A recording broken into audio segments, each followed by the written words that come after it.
안녕하십니까. 이럴 땐 이런 법 윤유라입니다. 지난 3월 인천 소래포구에서 큰 화재가 발생하며 무려 263곳의 점포가 전소됐습니다. 전통시장 같은 장소에서 이처럼 큰 불이 발생하는 경우 화재의 피해는 엄청난데요. 또 지난 1월에도 전남 여수 수산시장에서 난 불로 인해 점포 120여 곳이 불에 탔고 작년 11월에도 대구를 상징하는 전통시장인 서문시장에서 발생한 대형 화재로 무려 679개 점포의 상인들은 삶의 터전을 잃기도 했습니다. 끊임없이 발생하고 있는 대형 화재, 이런 대형 화재를 예방할 수 있는 법률, 그리고 이런 화재가 발생했을 때 주민과 상인들을 지원할 수 있는 법률에는 어떤 것들이 있는지 궁금해지는데요. 오늘 이 시간에는 그런 궁금증들 함께 해결해 보도록 하겠습니다. 자, 오늘도 알찬 법률 상식 알려주시기 위해서 두 분의 법률 멘토 자리하셨습니다. 박병규 변호사 그리고 법제처의 박광균 사무관 자리하셨습니다. 어서 오십시오. 네, 반갑습니다. 네, 반갑습니다. 네. 자, 우리 화재 사건 같은 경우에는 뭐 뉴스에서나 보는 사건이라고 생각을 했는데 실제로도 주변에서 많이 발생을 하는 것 같아요. 네. 변호사님 같은 경우에는 뭐 경험하신 적 있으세요? 화재 사고? 아주 어렸을 때 네. 저희 집 바로 앞에서 불이 이미 굉장히 붙어가지고 네. 1층은 다 타고 2층까지 옮겨 붙는 현장을 직접 본 적이 있습니다. 아, 그러셨군요. 저 같은 경우에는 제가 실제로 살던 아파트에 1층에서 불이 났어요. 제가 5층에 있었거든요. 근데 그 베란다 밖에서 불이야 라는 소리를 저희 집만 못 들었던 거예요. 제가 6살 때. 그래서 이제 부랴부랴 불 나는 걸 알고 도망가야겠다, 대피를 해야겠다 하고 현관문을 딱 열었는데 저는 아직도 생생해요. 그냥 정말 암흑이었어요. 까만 연기가 가득해가지고 어떻게 다시 올라갈 수도 없고 내려갈 수도 없는 그런 상황이었단 말이에요. 근데 제 친구가 저희 집에 있었잖아요. 베란다 이렇게 봤더니 자기 엄마가 1층에 있는 거예요. 친구가 우리 엄마 죽으면 안 돼 막 이렇게 소리를 질렀어요. 저희 엄마는 옆에 있는데 나도 뭔가 소리를 지르고 싶은 거죠. 그래서 저는 옆집에 저쪽 옆동에 사는 저희 선생님 생각이 나서 우리 선생님 죽으면 안 된다고 했던 네. 기억이 나요. 네. 저는 근데 아직도 그 연기를 먹었던 기억이 있어서 그 화재 사고 했을 때 그 트라우마가 아직도 좀 남아 있거든요. 그렇겠네요. 네, 오늘 이 시간 좀 정확하게 많은 정보를 좀 알아가고 싶습니다. 네. 아까 그 오프닝에서도 말씀드렸지만 대구 서문시장 같은 경우에는 2005년도에 아주 초대형 화재가 발생을 해서 뭐 네. 점포 1,200여 곳이 불에 탔었는데 여기에 2016년에 또다시 화재가 발생을 한 거거든요. 이렇게 전통시장에서 자꾸 대형 화재가 발생이 이제 반복이 되는 걸 보면은 뭔가 원인이 누전이라든가 이런 전기적인 게 원인인가 이게 궁금해요. 원인이 뭔가요? 그 서문시장 하면 저도 어렸을 때 추억이 있는 곳인데 네, 전통시장 특히 서문시장이 2005년 경우가 최근에 큰 사고가 화재가 난 것 같아요. 그래서 원인을 찾아본다면 2010년부터 7년 동안 전통시장에서 발생한 화재가 516건인데 네. 그중에 전기, 누전 발생, 전기 때문에 발생한 게 248건, 약 50% 가까이 된다고 합니다. 네. 그리고 그 인천소방본부에서 최근에 발표한 그 자료를 보면 3년 동안 인천에 있는 전통시장에서 발생한 화재의 원인 70%가 누전이라고 합니다. 누전. 전기적 원인 때문에 발생한다고 하는데 이유를 굳이 본다고 하면 네. 그 전통시장은 그 계량기나 전선 등이 매우 오래됐습니다. 노화되어 있고 또 관리도 허술하고 그리고 그 다음으로 그 문어발식 전기 코드 사용하는 방법을 사용하고 있기 때문에 네. 혹시나 이제 허용 전류를 초과하게 되면 바로 불이 붙고 네. 그 다음에 불만 붙으면 대형 화재가 일어나는 이런 구조로 되어 있는 것 같아요. 맞아요. 네. 그러니까 보니까 뭐 지역에 따라서 조금 비율이 다르기는 하겠지만 대부분 그 화재, 전통시장의 화재 같은 경우에는 50% 이상이 누전, 전기적인 문제가 컸다라는 통계가 나왔고 시설도 노후됐고 관리도 허술하고 네. 예방이 좀 중요할 것 같은데요. 이런 대형 화재를 뭔가 좀 예방할 수 있는 법률 이런 것도 좀 마련이 돼 있을까요? 그 대형 화재 예방하기 위해서 법률이 그러니까 굳이 말하면 2가지 정도 법률을 찾아봤는데요. 네. 첫 번째가 전통시장 및 상점가 육성을 위한 특별법이 작년 2016년 12월 2일 날 공포가 됐고 당일 시행이 됐습니다. 그리고 그 다음으로 소방기본법이 있는데 먼저 가장 중요한 그 전통시장법을 본다고 하면 네. 그 상업 기반 시설의 안전시설물 등의 설치의 현대화를 지원하고 있습니다. 즉, 그 전통시장 오래됐지 않습니까? 네. 그래서 거기는 전기 같은 거 노후화된 걸 갖다가 국가 차원에서 현대화하는 걸 지원을 하고 있고요. 아, 다 교체를 해주는 거예요? 그렇죠. 그러니까 다 교체는 일정 부분 그 예산의 범위 안에서 네. 지원이 가능한 것 같고요. 그다음에 화재 예방 및 안전을 위해서 전기, 가스 등 그 안전 점검을 실시를 의무화하고 있고요. 그다음으로 실제로 화재가 나서 손해가 발생한 경우에 대비하기 위해서 화재 공제 제도를 운영하면서 그 공제 비용의 일부를 국가나 지자체에서 지원할 수 있도록 규정을 신설했습니다. 아, 이번에요? 네, 이번에. 네. 앞으로 지원이 조금씩 될 것 같아요. 그렇군요. 추가로 만약에 화재로 시장의 기능이 회복할 수 없을 상태의 큰 화재가 났다고 하면 네. 시장 정비 사업을 실시하도록 되어 있고요. 그다음 화재 예방을 수행하는 시장 관리자를 지정할 수 있도록 규정을 두고 있습니다. 생각보다 여러 가지 법률적인 것들이 마련이 돼 있네요. 그런 규정들이 있긴 한데 사실상 아직까지 그 실시 자체는 조금 미비한 것 같아요. 네, 그리고 매년 봄마다 이제 논두렁, 밭두렁 태우다가 산불이 났다 이런 뉴스 반복해서 들려오고 있는데 그 해충 없애려고 하다가 인명 피해까지 나는 경우가 있단 말이에요. 실제로도 지난 올해 3월에 안타깝게도 그 80대 할머니께서 사망하는 사고가 발생을 네. 했단 말이에요. 이렇게 실수로 불을 내서 재산 피해나 혹은 인명 피해가 발생을 하게 됐을 때 법적으로는 어떻게 되는지 그것도 궁금해요. 네. 그 산불에 대해서는 산림보호법이 규제를 하고 있습니다. 그래서 그 과실로 산불을 내면 그 산림 실화죄로 3년 이하의 징역 또는 1,500만 원 이하의 벌금에 처해지게 되고요. 과실이 아니라 일부러 고의로 남의 산에 불을 내면 그 타인 소유 산림 방화죄로 해서 7년 이상의 징역에 처해지게 되고 네. 자기 소유의 산림을 방화하게 되면 1년 이상 10년 이하의 징역에 처해지게 됩니다. 그리고 나아가서 이제 형사적 책임은 당연히 묻게 되고요. 민사적으로도 그에 대한 피해에 대한 전손해는 당연히 배상을 해야 됩니다. 그렇군요. 사실 논두렁, 밭두렁 태우는 게요. 해충도 죽이지만 해충의 천적을 더 많이 죽이기 때문에 실제적으로 그렇게 농사에 도움이 많이 안 된다고 하더라고요. 네. 그렇죠? 그러니까 인명 피해, 여러 가지 재산 피해, 자연도 훼손시키고 그러니까 웬만하면 태우지 않는 게 좋을 것 같다라는 생각도 드네요. 그 부분은 저도 처음 듣는 건데 네. 도움이 별로 안 되는 거였습니까? 맞아요. 네. 해충을 죽이는데 한 11%밖에 안 죽고 해충의 천적은 89%를 죽인다 그러더라고요. 우리 전통이 꼭 옳지만 않은 게 여기서 알 수 있네요. 맞아요. 네. 좀 인터넷으로 좀 더 찾아보세요. 네, 알겠습니다. 자, 화재 사건 관련 뉴스를 이제 보다 보면은 아까도 이제 변호사님께서 말씀하셨지만 실수로 화재를 일으키게 된 경우도 있고요. 그런데 반면 또 고의로 화재를 일으킨 경우 이렇게 두 가지가 있습니다. 아무래도 두 가지의 경우에 법적 처벌이 좀 다를 것 같거든요. 어떻습니까? 네, 형법에서 불을 낸 경우에 관련해서 어떻게 구분을 하고 있냐면 말씀하신 대로 고의로 불을 낸 경우 그리고 실수로 불을 낸 경우를 각각 방화, 소회, 또 실화 이렇게 표현을 달리해서 규정을 하고 있고요. 고의는 방화, 실수는 실화. 네, 그렇게 규정하고 있고요. 또 방화나 실화의 경우에 그 대상이 뭐냐, 탄 물건이 뭐냐를 가지고 그 소유권, 물건이 무엇이냐로 또 구분을 하고 그다음에 네. 물건의 소유자가 누구였느냐, 네. 그다음에 불이 나서 그 결과가 어떤 결과가 발생했냐 이런 식으로 네. 해서 여러 가지 구분을 하고 있습니다.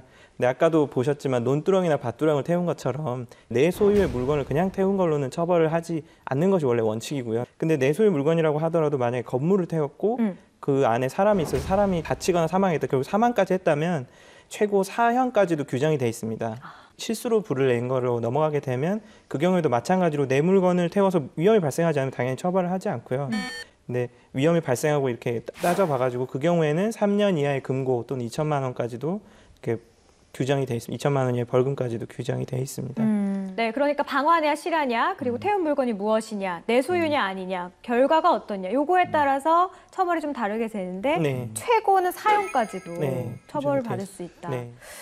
방화하면 또 생각이 나는 게요. 지난 2008년입니다. 전 국민의 가슴을 아프게 했던 숭례문 방화 사건이 있었습니다. 이거 같은 경우에는 이제 정말 명백한 방화였잖아요. 근데 이제 더 큰 문제는요. 일반 건물이 아니라 우리의 소중한 국보 제1호 문화재를 유실시켰다는 거예요. 이때는 처벌이 조금 더 무거워야 되지 않을까 생각이 드는데 어떻습니까? 네, 자꾸 형법을 말씀드리게 되는데요. 형법에 따르면 이 숭례문은 공용 건조물에 해당을 합니다. 네. 그래서 공용 건조물을 방화한 경우에는요. 무기징역 또는 3년 이하의 징역에 원래 처해지도록 되어 있습니다. 그런데 특별법이 문화재보호법이 또 제정이 돼 있거든요. 네. 그래서 숭례문은 문화재에 또 해당을 하기 때문에 네네. 문화재보호법에 보면 형법에서 정한 죄의 2분의 1까지 가중을 하도록 돼 있습니다. 그래서 무기징역은 어차피 무기징역이니까 가중을 해도 또 무기징역이고요. 그렇죠. 3년 이상의 징역은 가중 2분의 1 가중이니까 1년 반을 더해서 4년 6개월이 되는 거죠. 그래서 결국에는 별다른 사정이 없다면 법정형은 4년 6개월 이상 징역 또는 무기징역 중에서 선고를 하게 됩니다. 그래서 훨씬 중하게 처벌이 되는 거죠. 네. 또 이런 사례도 있었습니다. 어떤 사람이요. 건물 앞에 지나가면서 담배를 이렇게 피우다가 담배꽁초를 건물 담장 안으로 이렇게 던진 거예요. 근데 그거를 건물 관리인이 꽁초에 이제 연기가 났는데도 불구하고 그냥 쓰레기라고 생각해서 쓰레기통에 던졌습니다. 이게 큰 불이 났어요. 건물이 다 타버렸거든요. 이 사건 같은 경우에는 과실이 두 사람 모두에게 있지 않을까라는 생각이 드는데요. 뭐 CCTV에도 다 그렇게 나타나 있었고요. 어떻게 볼까요? 두 사람에게 다 있는 건가요? 뭐 나눠볼 수 있겠지만 먼저 이제 담배꽁초를 버린 사람, 네. 그 사람 같은 거 민사적으로는 당연히 불법행위 책임을 져서 전손해를 배상해야 될 것 같고요.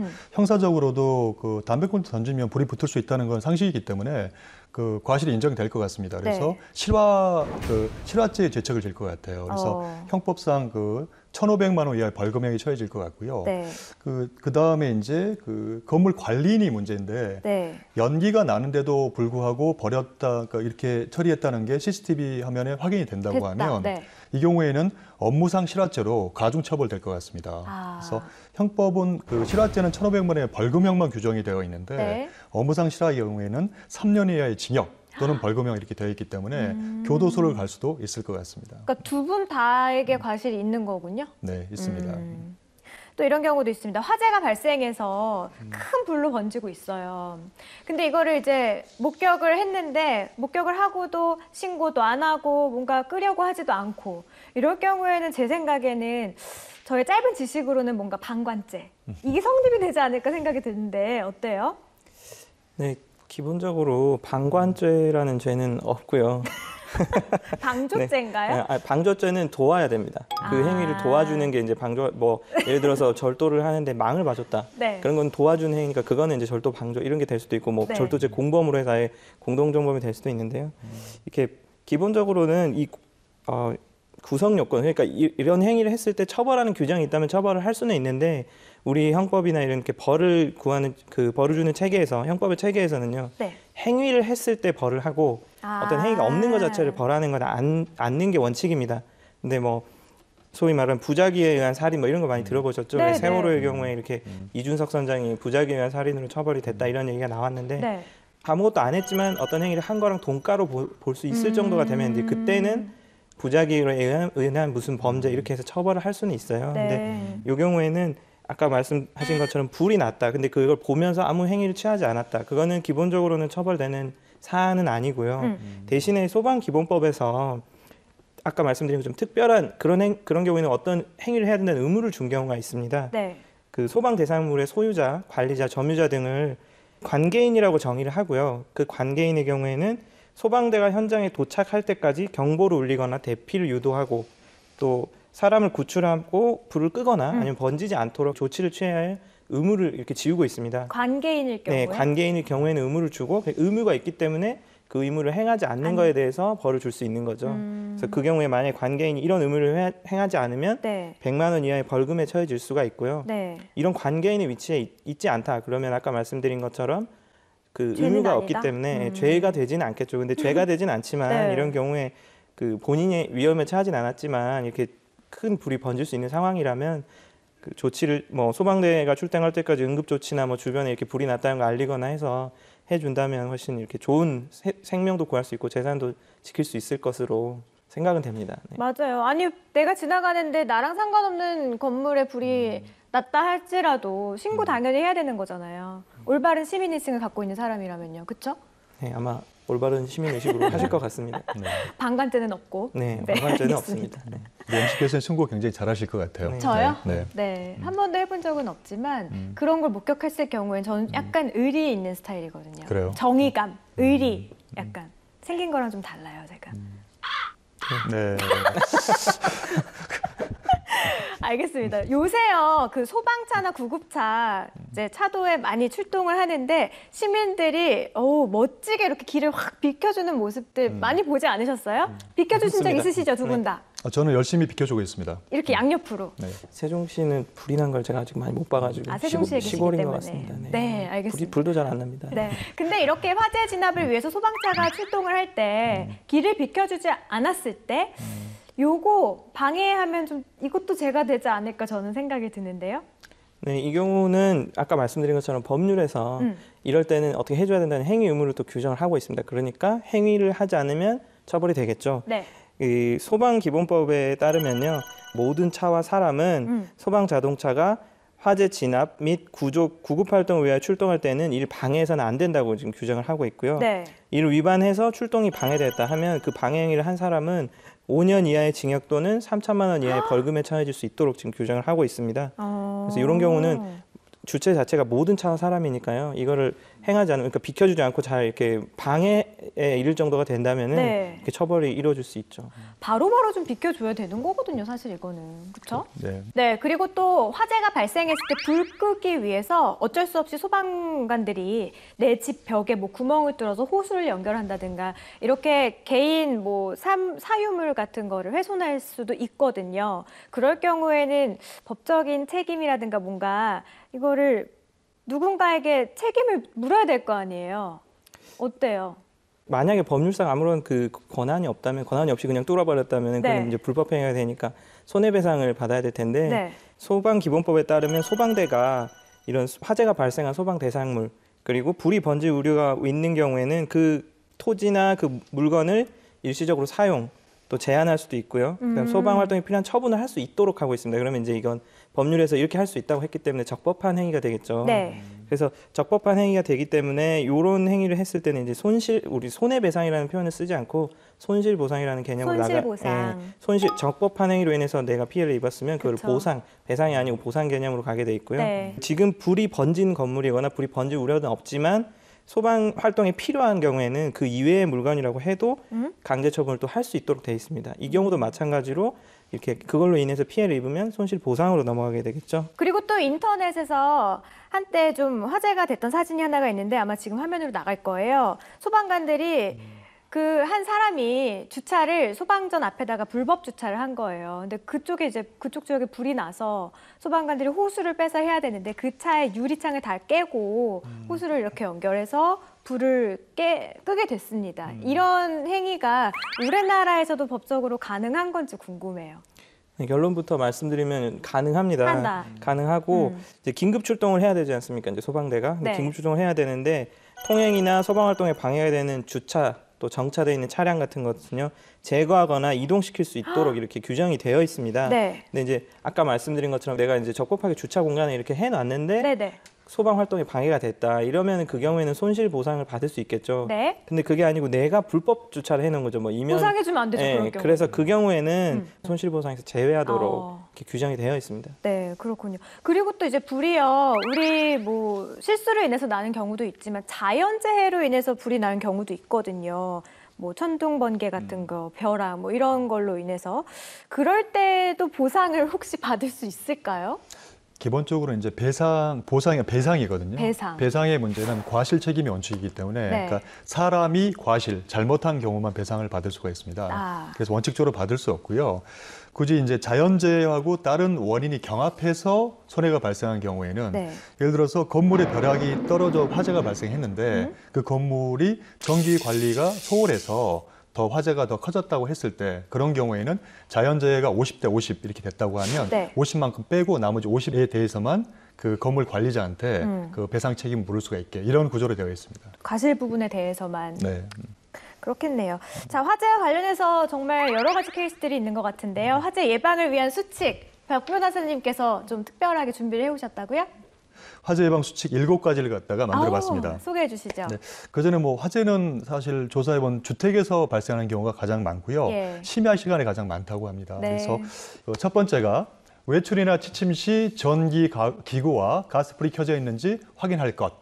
두 번째가 어린이에게 불조심 교육을 시키고 특히 인화성 라이터 같은 것은 어린이 손이 닿지 않는 곳에 보관할 것. 세 번째, 전기장판 보관 시에는 절대로 접지 않을 것. 그러니까 저도 보관할 때 접었던 것 같은데 접게 되면 합선의 위험이 있기 때문에 최대한 접지 않고 보관을 하라고 합니다. 확인 좀 해주셔야겠네요, 전기장판. 그 큰 거를 접지 않고 보관하는 건 좀 무리가 있을 것 같긴 한데. 네, 네. 말아야 말면 안 되나요? 되나요? 아, 똑같은 생각. 많은 게 훌륭하십니다. 말면 될 것 같아요. 다시 한번 바꿔서 전기장판은 말아서 보관할 것. 네. 네 번째, 월 1회 이상 누전 차단기 작동 여부를 확인할 것. 예. 다섯 번째, 특히 문어발식 전기 콘센트 사용을 하지 말 것. 네. 전기 스토브 같은 경우에는 특히 문어발식으로 사용하면 문제가 발생할 수 있고요. 그리고 또 가능하면 스토브는 벽에서 20cm 이상 간격을 두라고 이렇게 나와 있더라고요. 네.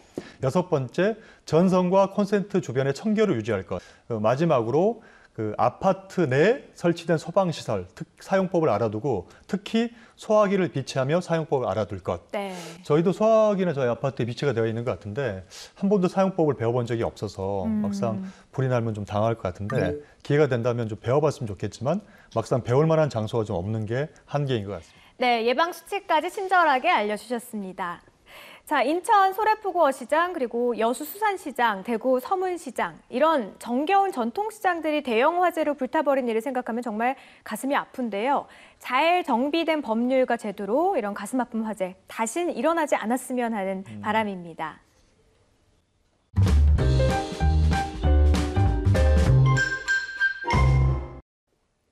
네, 오늘은 화재와 관련된 법률에 대해서 함께 알아봤습니다. 두 분 오늘 말씀 고맙습니다. 네, 감사합니다. 혹시 법적 도움이 필요하신 분들, 다양한 생활 법률이 궁금하신 분들은요, 아래 주소로 질문 남겨주시면 저희가 이럴 땐 이런 법 방송에서 직접 소개를 해드리겠습니다. 많은 참여 부탁드릴게요.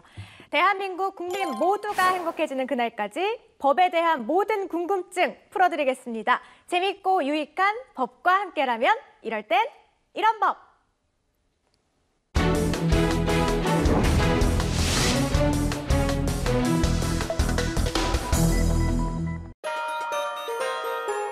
인도남의 열렬한 구애 끝에 결혼을 허락한 차도녀.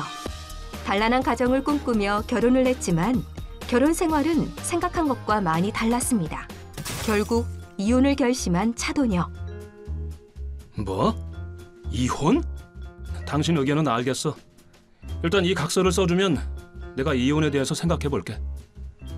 차도녀는 위자료를 포기하고 재산 분할을 청구하지 않습니다. 이걸 꼭 써야 해? 이혼하고 싶다면 일단 각서부터 쓰고 생각해 보는 게 좋을걸? 결혼 생활을 한 지 10년이 지났지만 인도남의 수입에 대해서 전혀 몰랐던 차도녀는 아무것도 모른 채 이혼을 위해 각서를 써주었습니다. 합의 이혼을 했으니까 더 이상 우리도 볼 일 없길 바라. 누가 할 소리를. 각자 잘 먹고 잘 살자. 보름쯤 지난 어느 날 차도녀는 법률 방송을 보다가 자신과 비슷한 경우의 사례를 보게 되고 수천만 원 이상의 재산 분할을 받을 수 있다는 사실을 알게 됩니다. 그 길로 변호사 사무실을 찾아간 차도녀. 저도 합의 이혼을 했는데요. 10년 동안 살림도 열심히 하고 돈도 절약하려고 정말 노력하면서 살았거든요. 저도 위자료를 받을 수 있나요? 당연하죠. 재산 분할 청구 안 하셨어요? 네. 그래도 대략 말씀해 주신 내용만 보더라도 몇 천만 원은 받으실 수 있겠는데요. 이봐요, 인도남 씨. 왜 이혼할 때 재산 분할을 하나도 하지 않았어? 무슨 소리야? 재산 분할이라니. 당신이 번 돈도 아닌데 무슨 재산? 성실한 가정 생활을 했다면 재산 분할을 받을 수 있다고 변호사한테 이미 다 들었거든? 아, 그거? 그렇긴 하겠지. 그렇긴 하다니? 그러면 재산 분할을 해주겠다는 거야? 아니, 이미 당신이 포기했잖아. 기억 안 나? 당신 손으로 위자료랑 재산 분할 청구 포기각서 썼잖아. 그건 내가 몰랐을 때 그걸 써야지 이혼해준다고 해서 쓴 거잖아. 이랬든 저랬든 당신은 스스로 각서를 썼고 난 각서대로 이행했을 뿐이야. 앞으로 이렇게 말도 안 되는 얘기하려면 전화하지 않았으면 좋겠어. 강압 없이 합의 이혼을 위해 재산 분할 포기 각서를 쓴 차도녀. 인도남의 말처럼 각서까지 쓰고 이미 합의 이혼이 끝난 상황에서 위자료를 받을 수 있을까요? 1번. 재산에 대해 구체적인 논의가 없었고 재산 분할을 포기할 만한 합리적인 이유가 없기 때문에 각서는 효력이 없다. 2번. 상대방의 강요 없이 스스로 각서를 썼으므로 위자료는 한 푼도 받을 수 없다. 정답은 1번. 이혼 전 작성한 재산 분할 포기 각서는 무효다입니다. 재산분할 청구권은 이혼이 성립한 때에 비로소 법적 효과로서 발생하는 것이고 협의나 심판에 따라 구체적인 내용이 형성되기 전까지는 범위와 내용이 불명확하고 불확정적인 상태이기 때문에 구체적인 권리가 발생했다고 볼 수 없습니다. 이렇게 구체화되지 않은 추상적인 권리는 사전 포기가 허용되지 않습니다. 따라서 이혼하기 전에 미리 재산분할 청구권을 포기하는 것은 추상적 권리의 사전 포기가 되므로 그 성질상 허용되지 않는다고 보아야 합니다. 대법원에서도 협의 이혼에 합의하는 과정에서 재산분할 청구권을 포기하는 서면을 작성했다고 하더라도 부부 쌍방의 협력으로 형성된 재산액이나 쌍방의 기여도, 또 분할 방법 등에 관해 진지한 논의가 있었다고 볼 아무런 자료가 없고 또 재산분할 청구권을 포기할 합리적인 이유를 찾아볼 수 없는 상황이라면 이것은 재산분할 협의로서의 포기 약정이 아니라 성질상 허용되지 않는 재산분할 청구권의 사전 포기에 불과하다고 결정한 바가 있습니다. 따라서 차도녀 씨와 인도남 사이의 공동재산을 파악하고 나누는 것에 대한 진지한 논의가 있었다는 사정이 있지 않는 한 이혼 전 재산분할 포기각서는 효력이 없을 것으로 판단됩니다.